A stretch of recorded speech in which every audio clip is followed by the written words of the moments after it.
We are live here on Substack. If you are not able to watch it live, there will be a recording. I will also put it up on YouTube. So, you can get in on it if you want. And I just wanted to, I'll let you know that this week, since I started last week talking about the Access vocal method, that's my proprietary methodology, I suppose. I wanted to talk about the second aspect of that. The first aspect was awareness, and we did kind of go over that last week. This week, I want to talk about the C, the first C in Access, which is, of course, to calm the nervous system. Once you become aware of what's going on, physically, emotionally, mentally, all of that, then you can begin to take steps to change how you feel about performing, about getting up in front of people, about giving that presentation, about singing that song, about just singing karaoke. Like this shows up for a lot of people in a lot of different ways. And although my methodology is mostly geared and focused towards singers, it can be applied across many, many different applications. There's a lot of applications for it. So C is for calm the nervous system. And at this time, I actually have notes. I'm just winging it. Yay! So, so when we think about, improving our voices or whatever, we immediately think about that technical side of things, exercises, breathing techniques, range, can I do runs, building resonance, where's my high notes, where's my low notes, things like that. And they're very important. Of course they are. That is the bread and butter of what makes a voice grow. But there's another one that kind of comes up is there something going on in my nervous system that's interfering with all of the things that I know mechanically are supposed to happen, but seem to kind of disappear when I go out on that stage? So what happens is really not, the voice doesn't really disappear, right? It's still there. It's still there. It works. It's lovely. It's wonderful. It works. But the access to it gets cut off because something else is impeding your body's natural inclination to function the way that it should. So when the nervous system perceives threat, whether that threat is real or imagined, what happens? We end up in like survival mode, right? Fight or flight, things like that, panic, things like that can come up. So what happens when that happens to your body, right? You might experience a racing heart. You might experience a stomach problem. You might feel like you got to go pee. You might not be able to breathe right. You might feel like you can't catch your breath. So there are a variety of different ways that you can mitigate this, and different techniques and resources will work for different people. So I'm just going to talk about 3 somatic ones today. There's also like mental work and personal work that needs to happen. But today's just for somatics, for calming the nervous system in a somatic release sort of way. So did I leave anything out? Right. Okay. So another one that could happen is your throat could close, right? You ever feel choked up? Like you just can't, it's stuck, right? Or your jaw could get really stiff and you feel like you can't articulate because you can't move your jaw, your tongue can get tense. Your resonance gets out of whack. Your voice will feel unstable or unreliable. All of these, it's like a loop, your body's reacting, your brain goes, which feeds the body to react in a bad way. And then we start to kind of like spiral. So none of this means that you don't know how to sing. None of this means you don't know how to speak. None of this means that you can't get your point across or communicate well. None of it. All that's happening is that your nervous system remembers something that was a threat way back when and is somehow connecting this moment with that. And your body's responding the way it did at that time. A time when you did not feel safe. Even though you know, practically, intelligently, you are safe. This comes back to bite you. So the Access vocal method really requires regulation before the technique building. Again, we don't want to get stuck in that loop. When we're learning how to use our voice, we don't want to have other stuff coming up, in the background telling us that we can't when you absolutely can. I don't care if it's pitch issues. I don't care if it's, the way that your vowels sound. I don't care if it's that you can't sustain a phrase because you can't figure out how the breath is supposed to work. None of that is impossible to learn. All of that is available to every single person. But first, we have to allow that to show up. We have to turn the key, unlock the door, and give ourselves access, right?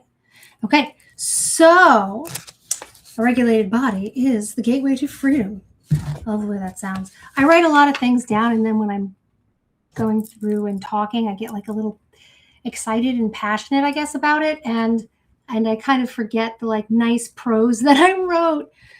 And so, yeah. So just a few simple ways you can calm your nervous system actually by using vocal techniques and your voice itself to regulate the whole system.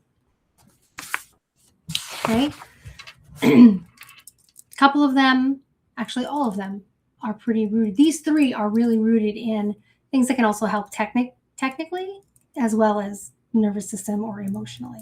So the first one is breath.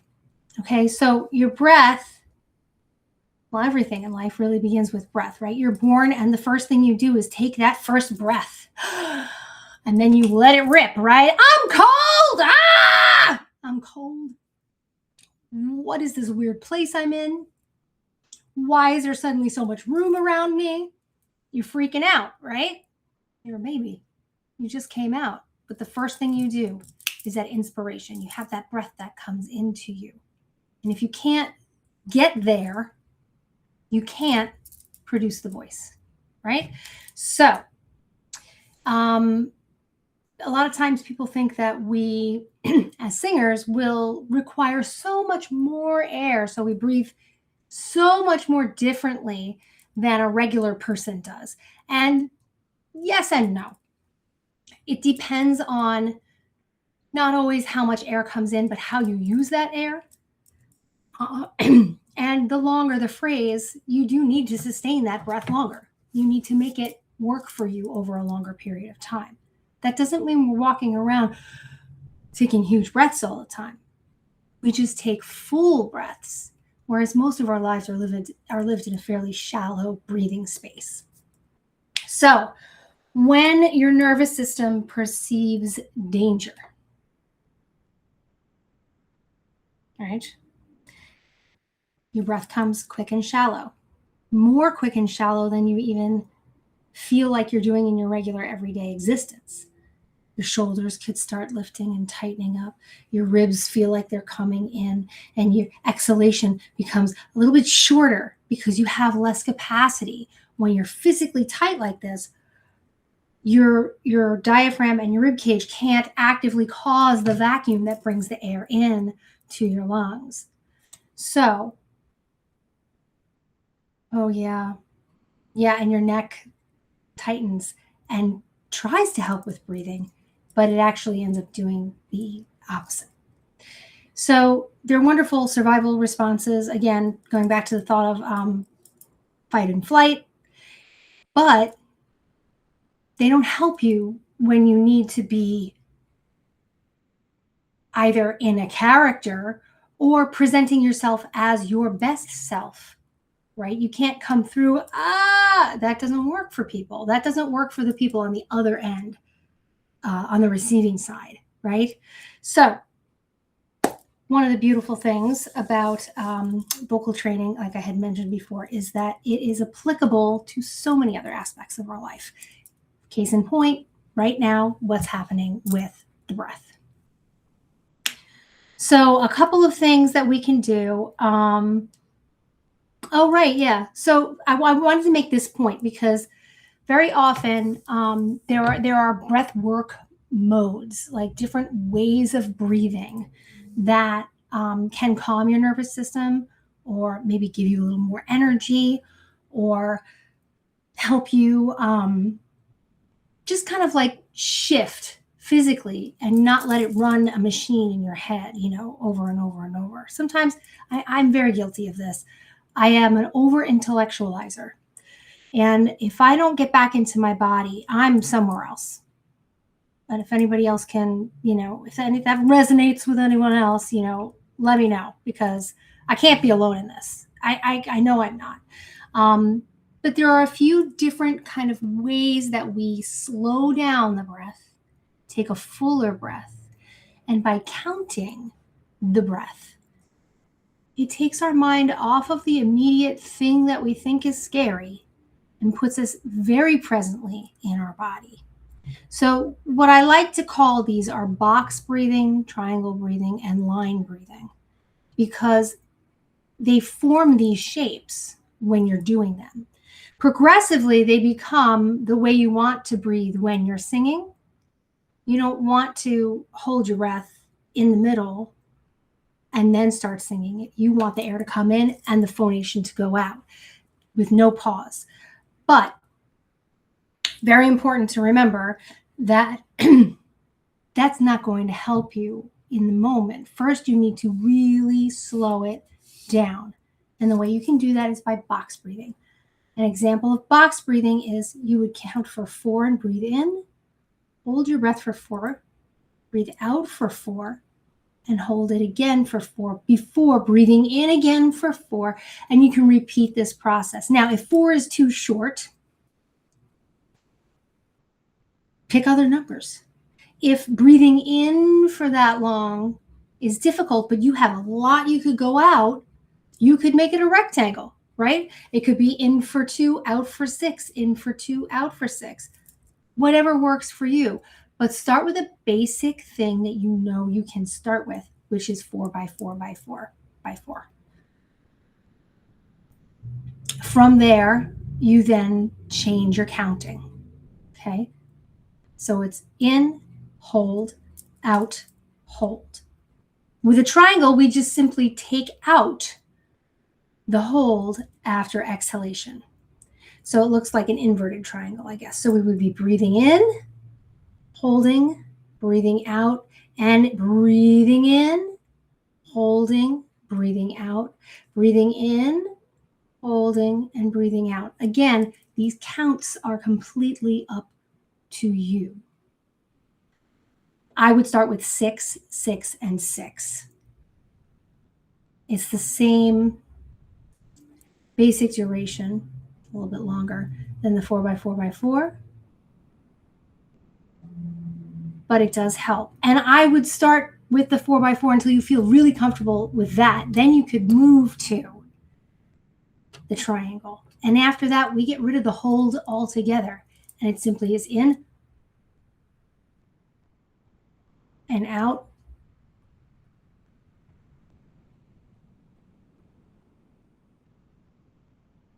And I recommend going all the way to the air till you really can't get any more air out again before reflexively dropping. And your body will automatically pull that air in. You don't really have to work at that. Isn't that nice? Your body knows what it's supposed to do. When it has access to do the things that it naturally wants to do, it will do it. Okay, so they encourage the same thing. So all of these things are going to give you a longer, slower, and more intentional breath. Works for literally everything. Now, if breath work isn't your thing, that's okay. Sometimes people like to use tapping, right? I find tapping is also a counting thing. You count how many taps you give yourself. And depending on where in your body you're feeling stress, you direct the tap to that area. I like to use my dominant hand. I feel like I have better control over it. I don't know why. It activates the brain the way it does. Use whichever hand you like. You could do both. I don't know if I would do this, though. Maybe it's just like this, but not on my face. But already I just feel a little calmer, feeling that little pulse. It's kind of nice. So that's another one. That's just like a little aside. That's not really singing related, but it does help you slow down and come back to physically feeling where you are in the moment. Okay. Basically, when you are able to slow this breath down, going back, the slower exhale tells the brain that you're safe now and that you can go back to doing the thing that you're going to be doing, which is sharing your voice, right? From a singing perspective, specifically, you're training rib expansion, diaphragmatic release, controlled airflow, steady breath support, and efficient movement of the diaphragm, not rushing on exhalation. And the thing is, with the diaphragm, it's a passive muscle on exhalation. So it contracts down. That's the active muscle movement. But then on exhalation, it simply is going to come back up as fast as you let it because of other muscles controlling how it goes. That's what they mean by breath control and breath support. It's not really the diaphragm. You're breathing in low enough that the diaphragm gets a big expansion. Yes, the lungs get a huge expansion because the ribs are opening up like beep, like little, pretend these are your ribs. There's muscles in between each of your ribs. There's 2 sets of muscles. And when you breathe in, one set opens them up. And when you breathe out, another set helps to close them down. So it's almost like you want to stay, I love this term, suspended in the inhalation. While phonating, you want to feel, making a sound, you want to feel like your breath is being sustained and held inside your body for a little bit longer, so you're not wasting it. Okay?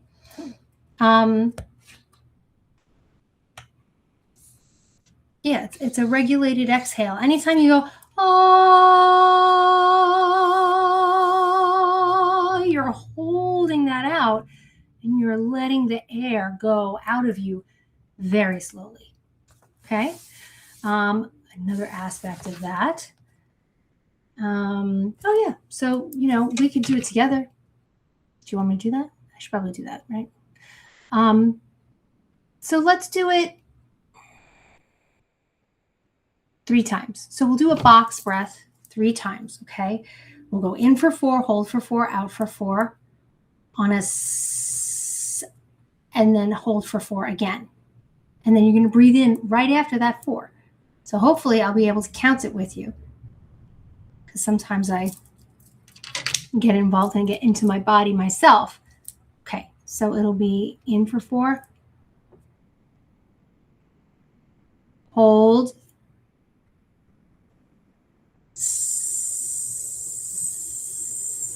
hold, in, hold,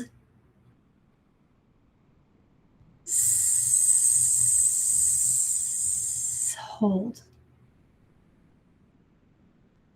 in, hold, hold.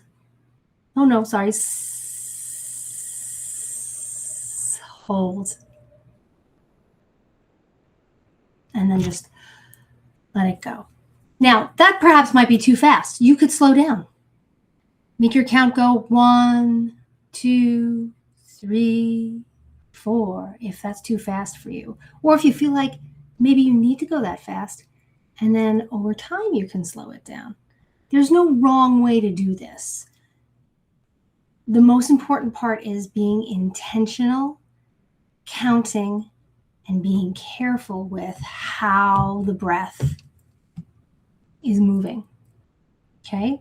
When we hiss, we slow down the air exhalation a lot more than, similarly to when the vocal folds are closed. It provides a flow regulator, I suppose, and it helps to keep the balance in the ribs so that you're staying open and the air leaves you at a optimal speed. So just want you to notice, did anything change? Has your breath slowed in general? Did you maybe yawn? When we yawn, your body is slowing itself down. It's getting more oxygen because it needs it. But the result is that every other system slows down. I know that's crazy, right? That's why we yawn when we're tired, because our body's trying to tell us, dude, slow down. I need to sleep. It's time to sleep. Has your heart rate slowed at all? If you have an Apple Watch or another kind of smartwatch, sometimes you can monitor your heart rate. I'd be interested in knowing if you take the heart rate in the beginning, do one of these exercises, and then what your heart rate is like immediately following. That'd be a very interesting kind of test to see if it's working for you. How do your shoulders feel? Does your neck feel a little looser? Is anything tight anymore? And is your mind a little bit more quiet? Those racing thoughts, have they diminished at all? I sure hope they have. Nothing outside of you has changed. Everything's the same out here. You still have to go on stage. But now you are different. You're more grounded. You're more present. And therefore better able to go and do the job that is at hand. So, technique number 2 is vocal vibration, right? It calms the body. So what is vocal vibration? Like, let's get all like funny with that. I mean, that's a fun way to say it because it's slightly alliterative with the 2 V's, vocal vibration. That's fun. Also feels vibrating. It's basically just humming. Okay. And it's not humming a tune or anything like that, although it can lead to that if that's where you go.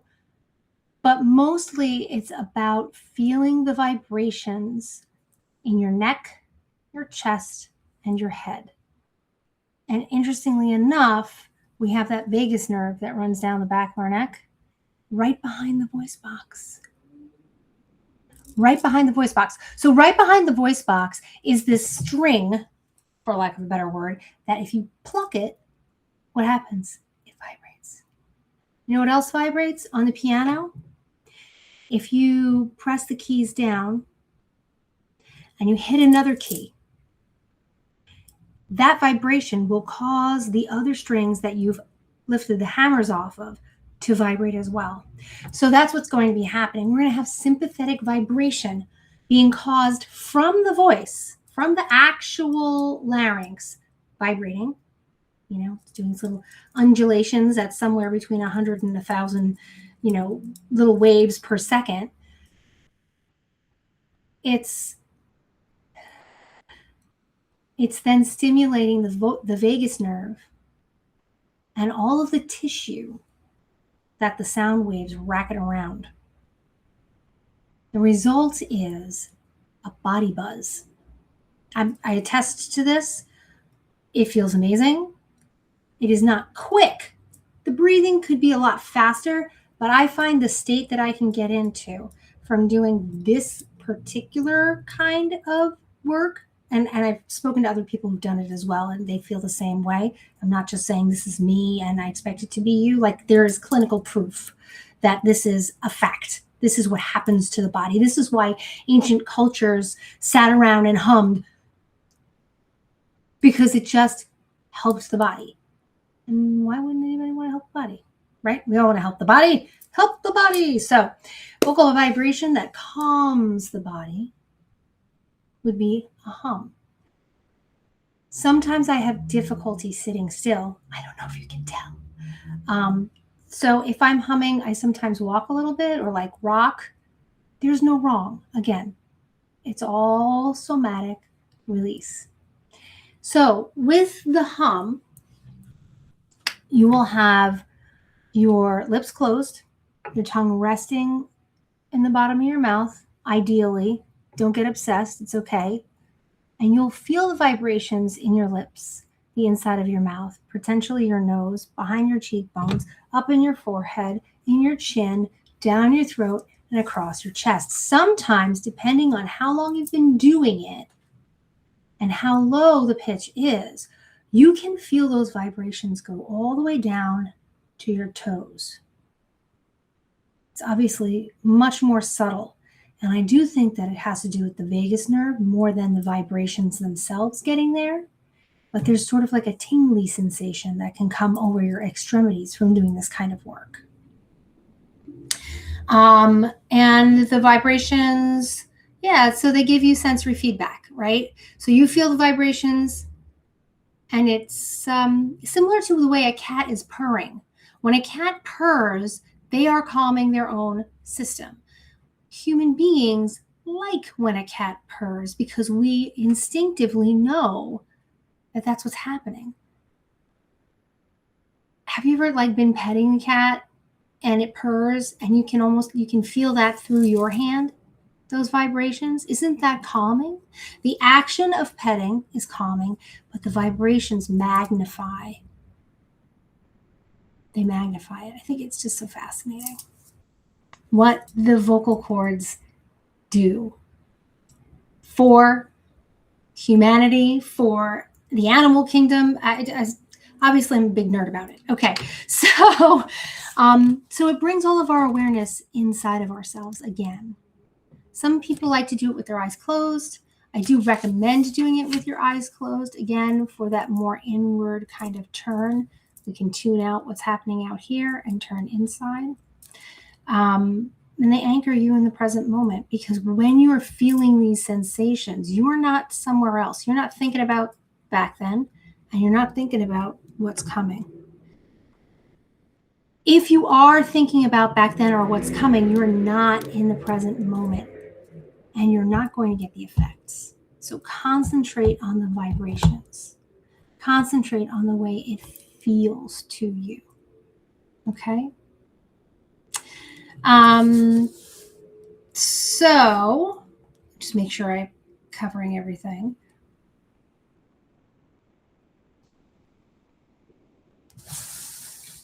Right. So whether you're going to be singing or speaking or just quieting your anxious mind, this little humming, 5 minutes of humming, can become a reset button. It is the very first step in a vocal warm-up within my Access vocal method. We don't do any other warm-ups until we regulate. And we regulate with the hum, which relaxes everything else in the body, allows the vocal folds to freely vibrate.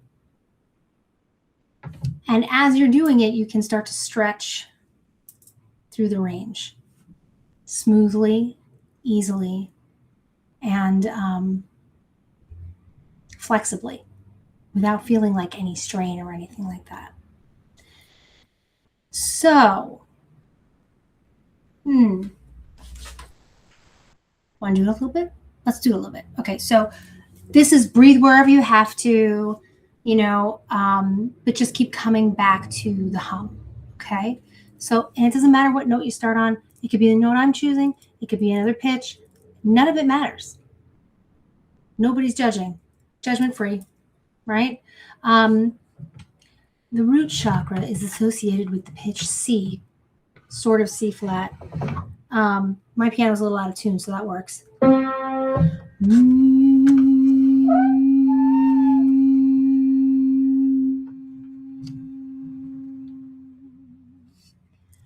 want you to think about that sound coming forward.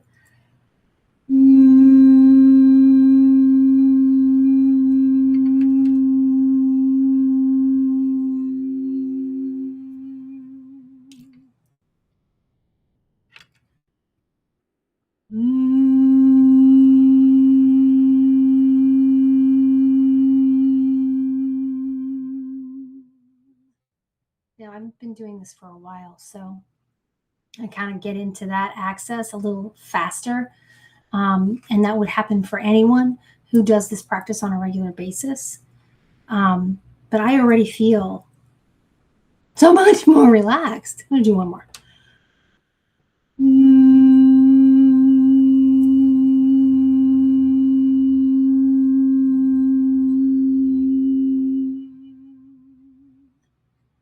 Ooh, that's interesting. Have you ever felt heavier and lighter at the same time? That's what this does for me. And I think that's because of the grounding aspect of it. Like you feel like connected to the earth beneath your feet, but lighter in spirit, a little bit more at ease with yourself. So your voice isn't something only that your ears hear, but everything else in your body hears it too and feels it too. So I would love to know if when you were doing this, where you felt the vibrations, if your breathing became easier, like the next time you breathed in and restarted the hum, how was that feeling for you, right? Did you lose some of that noise, the distracting noise? Yeah, I'd like to know how that was for you. And the third one, okay, gentle vocal movement, releasing protective tension. So we talked about physical tension, right? When you feel anxious, a couple of different things happen. Some of us will become like a flighty bird, and we can't sit still at all, and we're doing all the things, and we're moving and we're moving and we're moving, right? Oh boy, that's a lot of tension. I know when I feel anxious, I want to move. I don't like being where I am. That's the present. Present is scary right now. I don't like it. So I need to move. I move my body physically.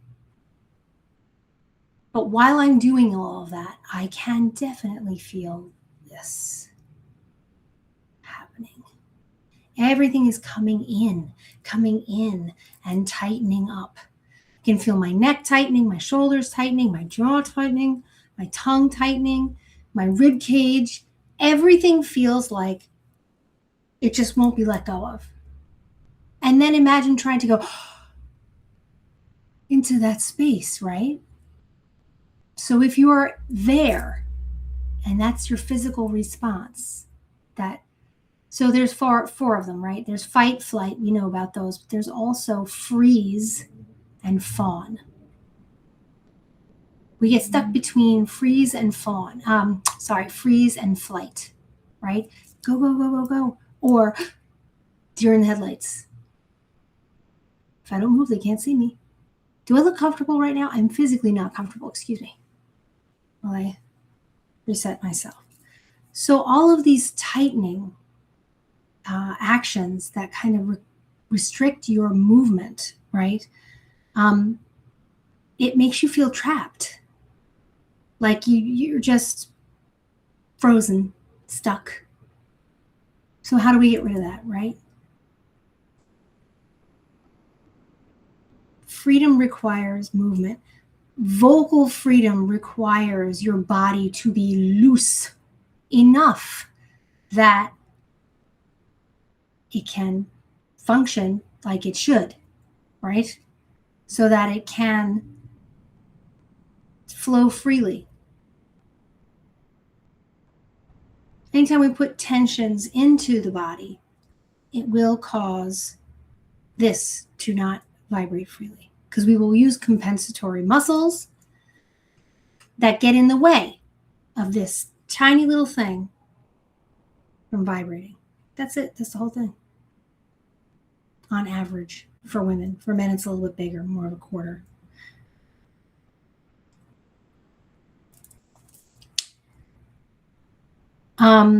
Ways to invite flexibility back in through the voice is through silly, gentle, playful vocal movement, as well as massage.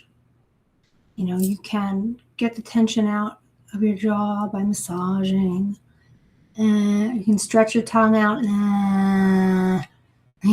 From the root back here, you can feel that stretch all the way, all the way. Stretch your neck. Rotate your shoulders. Pull them in. Push them back. Release them. Sometimes you can even just get as tight as you can and then let it go, right?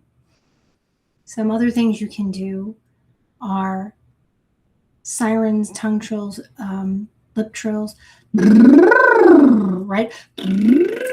Any of these kinds of things. These are just like taking the hum and just expanding upon it so that other things get involved, not just the vibration, but now the muscles are moving out of the way. Okay, let's see. Okay. Oh yeah, sighs. Woo! Right? All these different kinds of, you can feel very silly doing these things because they're not speaking and they're not singing, but they are releasing, which is super important. Okay. Another one that I had learned recently from one of my mentors is to make an NG sound, which she calls the gong sound, because you will gong, right? But the NG is similar to the hum in that it blocks the airflow out from coming through the mouth, but it also engages a lot more soft palate lift. So if that's like in the higher part of your voice, you might want to try an NG instead of a hum, or migrate from the hum to the NG and back and forth and see what those sensations are like. The hum is going to be a lot more forward, and the NG is going to be a little bit more parallel or perpendicular rather to the floor. So it's not like I was saying before, so these are silly. You can feel silly, but it doesn't even matter what you sound like. You could crack, you could make, horrible sounds, or what you're interpreting yourself to be horrible sounds, because we are our own worst critic every single time.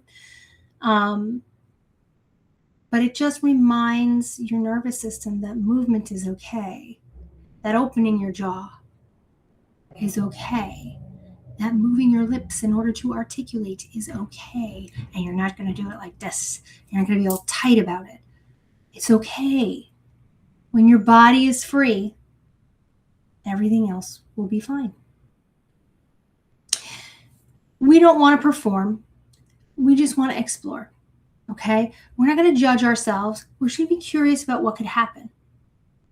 When you play, you feel safe. You remember that as a kid? When you were playing, all was right with the world. I highly recommend playing even if you're an adult.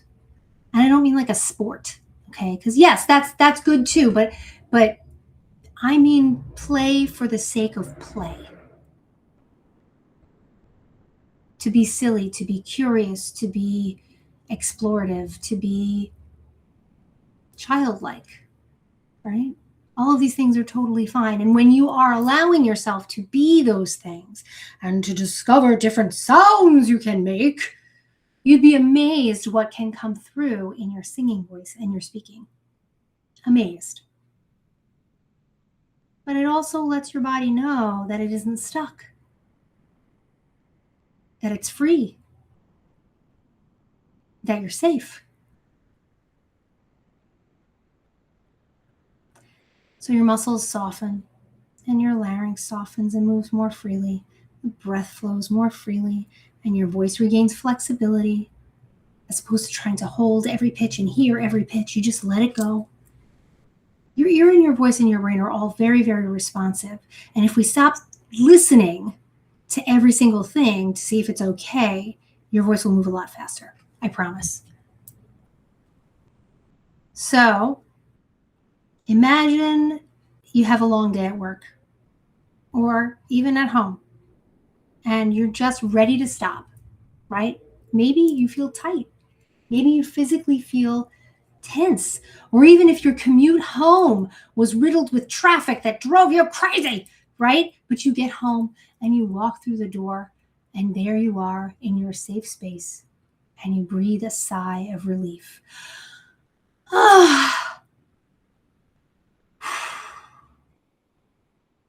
Do that. Just breathe a sigh of relief. Whatever sound comes out is fine. What happens to your body when you do that? Immediately, I feel everything soften. Soften, soften. Then you can turn that sigh into a siren sound or a ah, and go ah, or wherever you want to go. See, I'm just playing with it, right? There's no perfect notes, no big sounds. You're just moving things around. So does your jaw feel softer now? Perhaps your neck is more relaxed. Your shoulders don't feel so tight. Can you breathe easier? And are you better able to access your actual vibrations? Just having let go of that physical tension in simple and easy ways. So sometimes, in order to reduce the tension, it's not about let go, because did I look very free and easy when I went, let go? No, everything tightened up. It's about allowing for gentleness for yourself and for your body and for your voice, right? We just move a little gently and things get better aligned, right? Alignment is a big thing. So there's a big picture, okay? There is a point to all of this. This is only 3 things. There's like a whole bunch more that are available to people. You could do the research, whatever. But they work together in particular because they move you from breath to phonation to exploration. So you get a baseline way of moving into, then from there, you're ready to actually do skill building exercises, things that will improve your vocal tone, flexibility, resonance, all of it. All of it. It comes together. We often think of the voice in different parts. Well, this is the breath part, this is the vibrate part, this is the resonant part, this is the articulate part, but none of them function individually. They function together to create the whole. And if one is out of whack, the others are going to try to compensate for it, and the result is tension and not a free-flowing voice. So, breath regulates your physiology, right? You breathe in, you hold it, you let it out.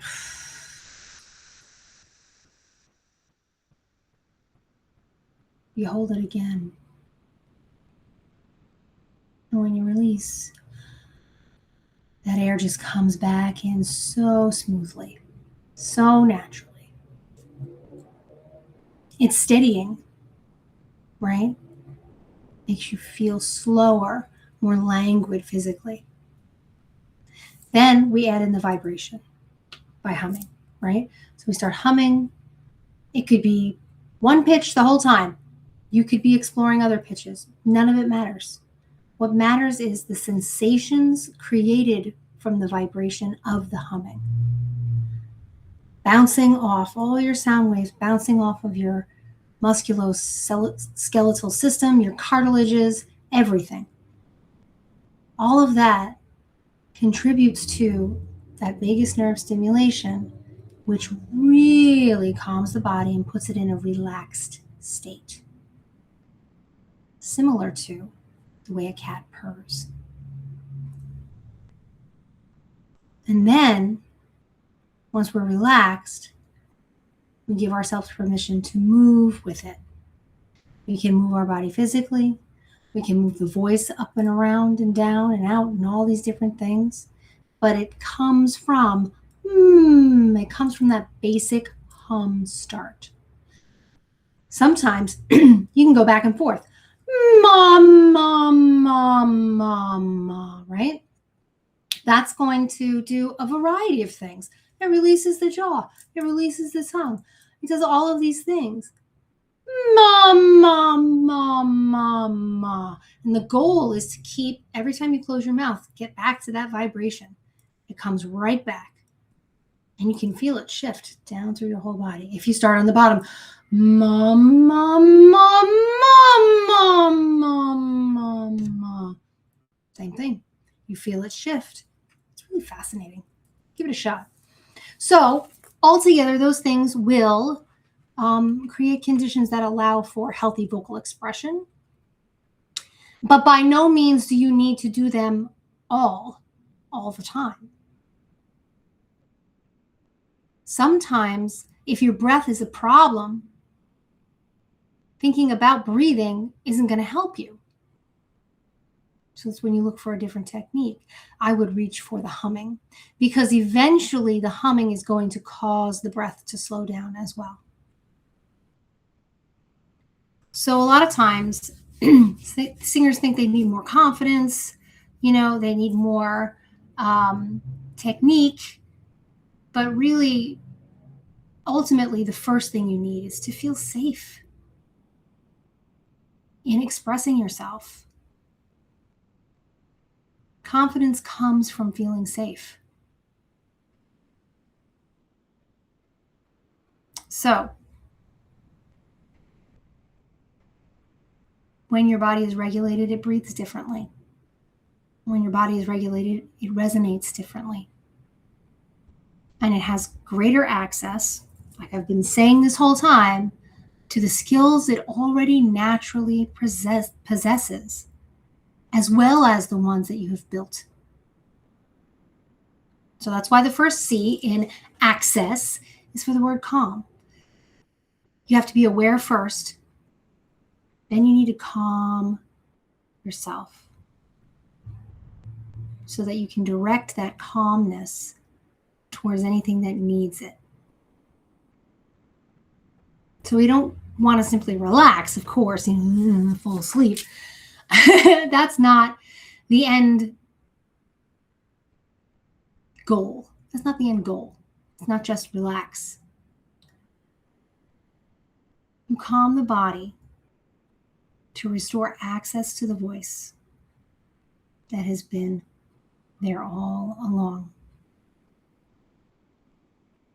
So technique teaches the voice what to do and how to do it, but the regulation of your nervous system allows for that to actually come through and do the job that it's meant to do. So that's it. That's it for today. Technique and Tactics Tuesday. Thursday. I went pretty long today. I hope this wasn't too boring, and I hope it was helpful. I hope that you did take the time to try these exercises for yourself. And I really would love to know how it went for you. And if anything new came up, tell me about it. Okay? I hope you guys have a wonderful week. I'll see you next time. Planning to write some stuff soon about this topic, about other topics, some things somewhat unrelated. And maybe I'll let you know why I needed to do this work, why I needed to figure this out for myself. Maybe. We'll see. You have a great week, and I'll see you next time.